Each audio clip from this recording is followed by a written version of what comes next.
Hai, selamat datang di channel ini. Video kali ini melanjutkan alur cerita Manifest Season 2 episode 11. Sebelum saya melanjutkan video ini, bagi teman-teman yang belum subscribe, silahkan klik tombol subscribe yang masih berwarna merah agar tidak ketinggalan video berikutnya. Film diawali dari Michaela yang berada di ruang kerja Ben. Mereka sedang diskusi mengenai panggilan misterius yang selama ini mereka hadapi. Ben mulai teringat kata-kata Adrian yang mengatakan penumpang 828 menjadi agen kiamat, bisa membaca masa depan dan merubah dunia. Namun Michaela terlihat tidak mempercayai keajaiban itu. Kemudian Ben mengalihkan pembicaraan mereka dengan menanyakan kabar Zack. Kondisi Zack saat ini semakin buruk. Obat yang diberikan Sanvi memperlambat radang dingin, tapi tidak mengobati secara utuh. Ia berharap akan terjadi keajaiban pada diri Zack. Di sisi lain, Zack sedang berada di tempat pemulihan pecandu bersama dengan teman-temannya. Kali ini, ia sedang mengutarakan permasalahan hidupnya, mulai dari permasalahan keluarga, di mana Zack ditinggal oleh ayahnya ketika adiknya meninggal dan dalam kondisi terpuruk. Dan saat ini, kondisi Zack sekarat karena penyakit yang ia derita belum ada obatnya. Seseorang yang terlihat sebagai mentor dalam rehabilitasi pecandu menyarankan agar Zack fokus mencari pengampunan, minta maaf kepada semua orang, dan memberi pengampunan kepada orang yang berbuat salah kepadanya. Michaela terlihat duduk di ayunan sambil meratapi nasib yang ia hadapi. Ia berusaha ngobrol dengan Tuhan, berkeluh kesah terhadap nasib yang menimpanya. Semenjak pulang dari pesawat 828, ia telah melakukan semua yang diinginkan Tuhan melalui panggilan misterius. Namun, kenapa orang yang dia cintai harus mengalami sekarat dengan penyakit radang dingin yang belum ada obatnya? Padahal ia pria yang baik hati, juga taat kepada Tuhan. Michaela pun memohon agar Tuhan tidak mencabut nyawa Zack. Saat Michaela jalan, tiba-tiba ada pencuri yang lari di depannya. Kemudian Michaela dengan kencang mengejar pencuri tersebut. Dengan mudah, Michaela dapat menangkap pria itu. Pria itu memohon untuk dilepas dengan mengatakan ini pencurian pertama yang ia lakukan. Lagi pula yang ia curi hanyalah permen coklat, sambil memberikan sebungkus permen coklat ke Michaela. Di waktu yang bersamaan, Michaela mendengar panggilan misterius yang mengatakan, lepaskan dia. Michaela pun menuruti panggilan misterius itu dengan melepas pria tersebut. Setelah dilepas, pria itu lari naik bis. Michaela pun menuju ke toko yang dicuri pria tadi dan mengembalikan permen yang dikasih oleh pencuri. Namun, penjaga toko mengatakan, barang yang dicuri bukanlah permen, namun beberapa kotak obat demam yang bisa digunakan untuk membuat sabu.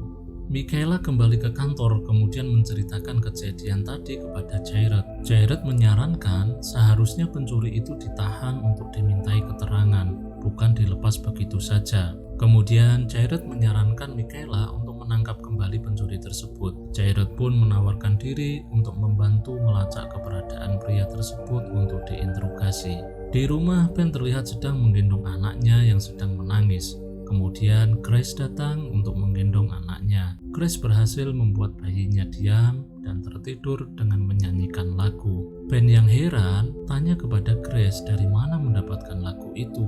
Grace pun menjawab lagu ini dinyanyikan oleh Carl. Seketika Ben mendapat panggilan misterius, terlihat wujud kereta api yang melaju kencang. Panggilan misterius ini beda dengan biasanya. Ia merasa seperti akan mati.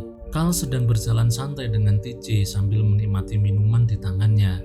Tiba-tiba, TJ mendapat panggilan misterius tergambar seperti burung Garuda atau lebih tepatnya Phoenix. Sesampainya di rumah, TJ mengatakan panggilan misterius itu kepada Ben. Ben pun mengutarakan bahwa dia mendapatkan panggilan misterius juga yang digambarkan seperti kereta api yang melaju kencang. Mereka mulai memikirkan misteri ini, memikirkan sesuatu yang berhubungan dengan Phoenix dan kereta api.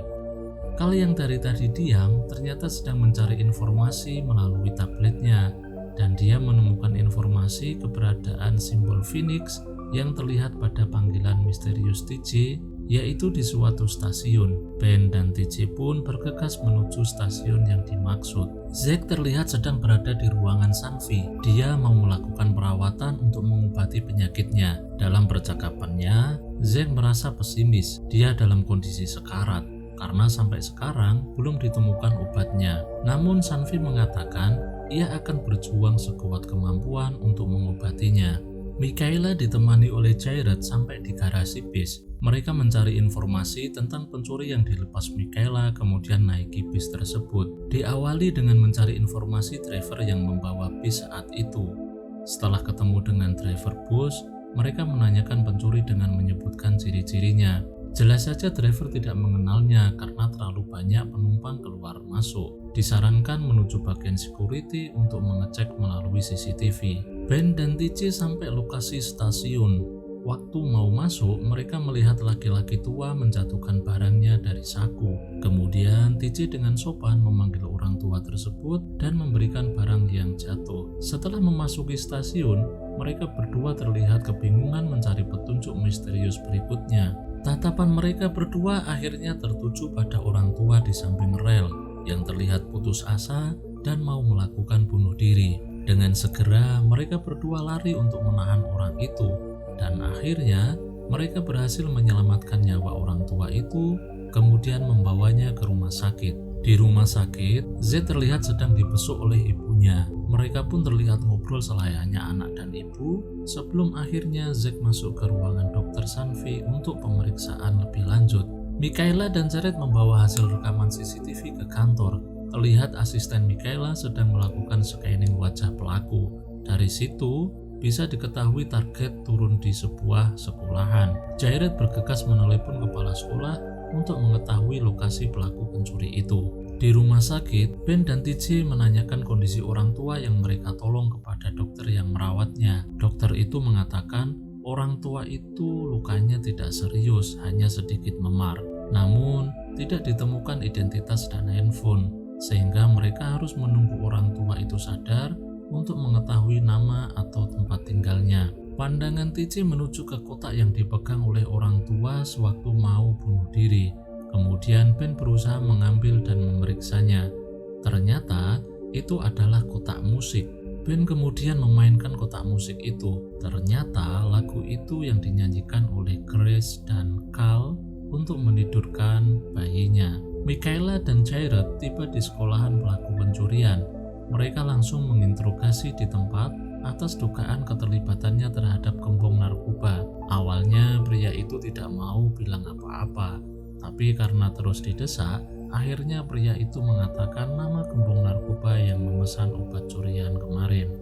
Di sela-sela pengobatan terlihat Zack sedang bermain catur dengan Carl. Tidak lama Ben masuk dan menanyakan lagu pengantar tidur yang sering dinyanyikan Carl untuk Eden adiknya. Grace mengingatkan lagu itu dengan menyanyikannya. Yang mengejutkan, Zack ternyata ikut menyanyikan lagu itu.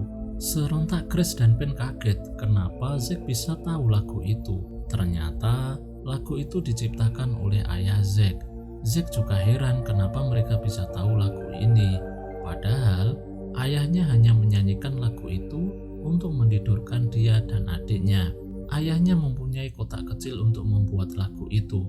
Ayah Zack pergi sejak adiknya meninggal. Ia pergi saat Zack dan keluarganya kesulitan dan membutuhkannya. Sejak saat itu, Zack menganggap ayahnya sudah mati. Akhirnya misteri ini terkuak. Ben mengatakan kepada Zack bahwa ayahnya masih hidup dan sekarang berada di rumah sakit ini. Mendengar ucapan Ben, Zack nampak emosional dan tidak lagi mau mengakui ayahnya, mengingat apa yang ayahnya perbuat padanya. Ben terus berusaha membujuk agar Zack memaafkan ayahnya dan melupakan kesalahan yang telah dibuat oleh ayahnya. Memaafkan untuk dirinya sendiri, bukan untuk ayahnya. Berbuat kebaikan dengan ampunan sebelum meninggal. Nampaknya Zack terenyuh dengan perkataan Ben. Ia pun ke bangsal tempat ayahnya dirawat. Sebelum Zack datang, terlihat ayah Zack sudah sadar dan berbincang dengan TJ. Orang tua itu heran kenapa dia diselamatkan. Apa untungnya menyelamatkanku? TJ menjelaskan, ibunya bunuh diri dan ia mau melakukan apapun untuk mengembalikan kehidupan ibunya. Sambil menangis, orang tua itu berkata dia sudah tidak punya keluarga. Keluarganya tidak mungkin mau mengingatnya karena kesalahannya di masa lampau meninggalkan keluarga di saat mereka sulit dan membutuhkannya. Di saat orang tua itu menangis menyesali perbuatannya di masa lalu, Zack pun datang dengan memanggil ayah. Momen menyedihkan pun terjadi, anak bertemu dengan ayah setelah sekian tahun tidak bertemu. Michaela mencari Zack ke ruang perawatannya. Dia dikagetkan kedatangan Zack dari belakang. Di situ Zack berpamitan ke Michaela untuk membawa ayahnya naik kereta. Dengan begitu, berarti Zack menghentikan proses pengobatannya. Michaela mencoba melarang dan terus membujuk Zack agar melanjutkan pengobatannya. Zack tidak mau menghabiskan waktunya di rumah sakit. Ia mau melakukan kebaikan dan bersama orang-orang yang ia cintai di sisa hidupnya. Malam harinya, Jared dan Michaela sedang bertugas memata-matai target gembong narkoba.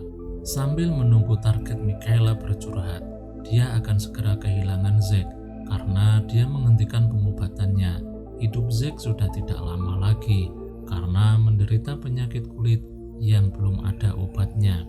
Setiap hari kulit jarinya mengelupas. Penyakit ini disebabkan karena Zack mengabaikan panggilan misterius, dan ini terjadi pada semua penumpang 828, termasuk dirinya. Curhatan Michaela kepada Jared terhenti saat mereka melihat orang masuk ke rumah target. Mereka bergegas beraksi, menangkap target, mendobrak pintu, kemudian mengejar pelaku. Jared mengejar kurir yang melarikan diri, sedangkan Michaela mencari gembong narkoba yang masih di dalam gedung.